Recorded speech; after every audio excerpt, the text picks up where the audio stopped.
Welcome back to another deep dive. We sift through the noise and pull out the key insights for you. Today, we're jumping into the really high-stakes world of AI supergiants. We're looking specifically at the money side, the financial strategies, the infrastructure plays of Elon Musk's xAI, and we'll be contrasting that with, the path OpenAI seems to be on. Our sources, we've got recent financial reports, some industry analysis, company statements. Gives us a pretty good window, actually, a window into these huge capital demands and, frankly, the very different ways these companies are tackling cutting-edge AI. So our mission for you today, let's unpack the immense costs here, understand the different roads these companies are taking, and maybe figure out what these massive investments mean for, the future of AI. Okay, let's get into it with some numbers that honestly are kind of eye-popping. AI companies spending money at just an astonishing pace. Let's start with xAI. Reports say they're aiming to raise something like $9.3 billion. New funding, debt, and equity. Why? Because apparently they're burning through around $1 billion every single month. A billion, yeah. It almost feels unreal, doesn't it? It really does. And what's fascinating, or maybe terrifying depending on your perspective, is just how much sheer capital you need for this level of AI development. That billion-dollar monthly figure, it's not just plucked out of thin air. It reflects the massive costs of, developing the models, maintaining all the servers, and crucially, buying the specialized computer chips. That's a huge part of it.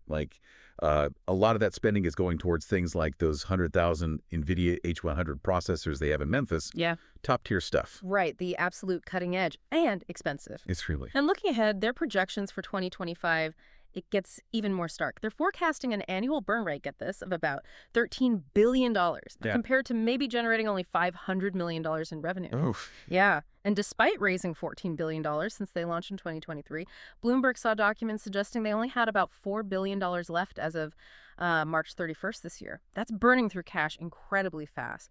You can see why financial analysts are, skeptical. Absolutely. It definitely raises flags. And, questions about transparency in the long-term picture.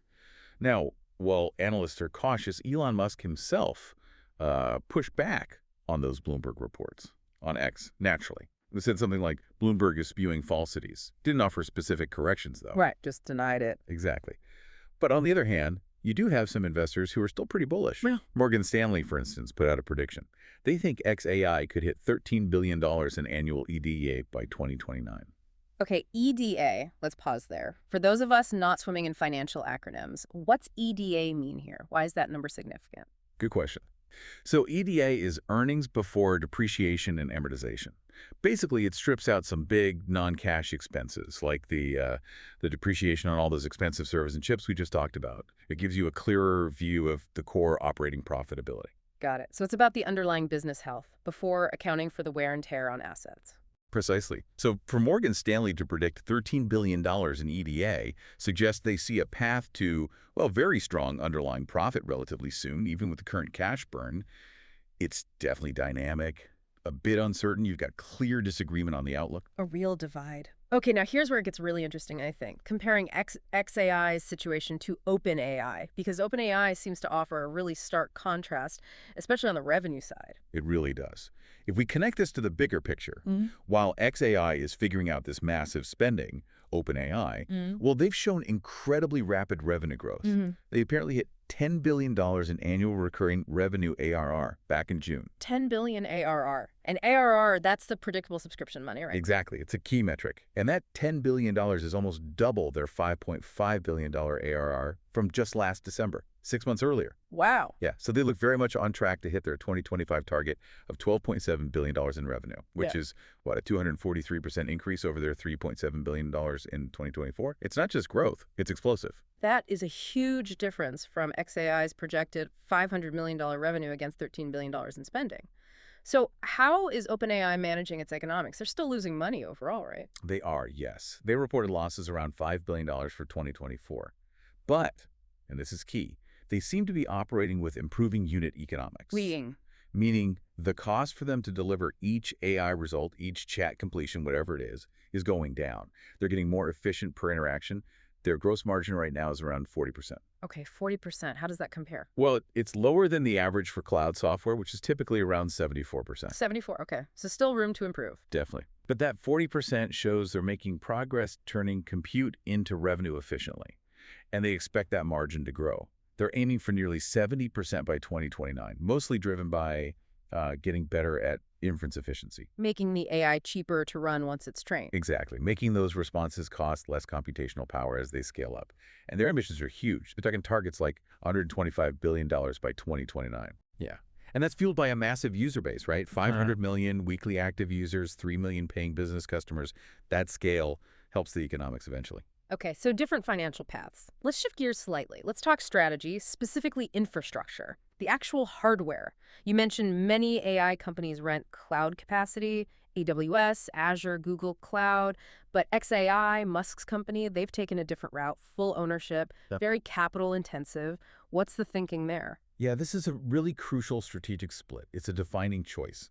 Unlike many competitors playing the cloud rental game, xAI is pouring money into owning its own metal. We're talking that $5 billion deal with Dell for servers with the NVIDIA GB200 GPUs, the next-gen stuff, and these huge plans to expand their colossal supercomputer. They eventually want like 1 million GPUs in there. A million GPUs. It's a staggering number. Now, this approach, owning everything, it gives xAI potentially much greater control over their entire tech stack. Maybe they can customize hardware, optimize it specifically for their models in ways you can't easily do on rented cloud. Could lead to better performance, maybe better efficiency down the line. It's a bet on integration. Makes sense for control, but as we said, it directly fuels that massive burn rate. Exactly. So what are the risks here? The downsides compared to the flexibility you get from the cloud? And how does xAI plan to leverage this ownership? That is precisely the trade-off, isn't it? For cloud users, the big plus is flexibility, lower upfront cost, scale up, scale down, pay as you go. Much less initial capital risk. Right. xAI's way. It's costly upfront, absolutely. It's a massive bet on long-term optimization, control, and maybe getting ahead through that vertical integration. And this infrastructure strategy, you have to remember, it's deeply linked with the merger with Twitter. The data connection. Exactly. That merger potentially gives xAI just unlimited access to real-time user data, tweets, interactions, everything. Hugely valuable for training models, especially their chatbot, Grok. So even with the financial headwinds right now, the leadership seems optimistic. They seem to believe this combination owned supercomputing plus unique data access will get them to profitability by 2027. 2027, that's potentially 2 years before OpenAI is projected to hit positive cash flow. That seems to be the bet, yes. And we saw that commitment reinforced recently, right? Another $5 billion in debt funding, specifically earmarked for that Memphis data center build-out. So they're doubling down on the ownership strategy. It certainly looks that way. It's a very big, very expensive gamble on controlling the whole stack. Okay, so let's pull back a bit. What does all this mean for you, listening in, trying to make sense of the AI landscape? We've basically seen two AI titans, xAI and OpenAI, tackling this incredibly expensive journey of building advanced AI. But they're doing it with, well, strikingly different financial results so far and fundamentally different ideas about infrastructure. Owning versus renting, essentially. You've got xAI's staggering burn rate, this bold ownership strategy of facing skepticism, and then OpenAI's explosive revenue growth, ambitious expansion plans, but still reliant partly on partners like Microsoft for infrastructure. It's pretty clear the future of AI, at least in the short term, is being shaped by whoever can make these absolutely immense investments. This deep dive, it's not just about the numbers, is it? It's about the strategic bets, big bets on how you actually build the AI of tomorrow. So as you go about your day, here's something to maybe chew on, a provocative thought for you. In an industry needing this much money, what are the real long-term pros and cons of these different infrastructure paths? Owning everything versus using the cloud, especially when both companies say they're aiming for profitability in the next few years. What impact might these fundamental choices, own versus rent, have on innovation, on the speed of development, and maybe even on who gets access to the most powerful AI in the future? Lots to think about there.